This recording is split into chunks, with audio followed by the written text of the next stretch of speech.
जगतसिंहपुर गोपाल सागर स्थित शिरडी साई बाबांकर 12तम वार्षिक उत्सव अनुष्ठित हो सेहीपरि हनुमान जीव और दक्षिणेश्वरी महादेव वार्षिक उत्सव अनुष्ठित होगा 108 कलश शोभायात्रा साईनाथ महास्नान सूर्य पूजा और यज्ञ अग्निस्थापन कर तेबे कार्यक्रम में साई परिवार समस्त कर्मकर्ता माने उपस्थित थे।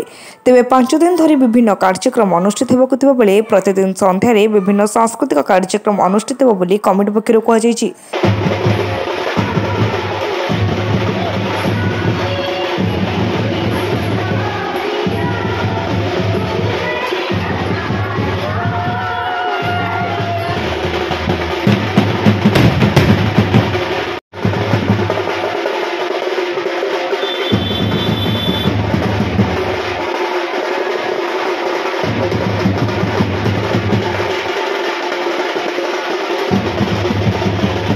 आज बाबांकर द्वादश वार्षिक उत्सव सहित हनुमानकर नवम वर्ष एवं दक्षिणेश्वर महादेव चतुर्थ वार्षिक उत्सव पालन करा जाउची।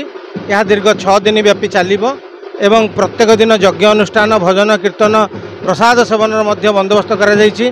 प्राय 6 दिन भितर 30 ରୁ 40 हजार भक्तों पे प्रसाद आयोजन करा जाइछि एवं 3 दिन व्यापी यज्ञ अनुष्ठान हम एवं गुरु पूर्णिमा आसंता 10 तारिख पड़ुछि गुरुवार दिन से दिन बाबांकर विश्वविख्यात चवाड़ी शोभायात्रा जगतसिंहपुर मंदिर सहित सहर परिक्रमा करिवो। एथरे हजार हजार संख्यार भक्त माने सामिल होई निजको धन्य मानि थांती।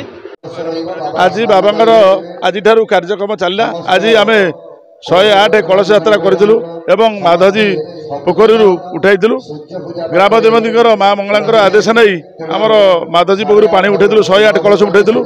आज बर्तमान बाबा जो आनिले से पानी रे बाबा जी महास्नान करेंगे एवं भक्त माने खुशी सह जाइए।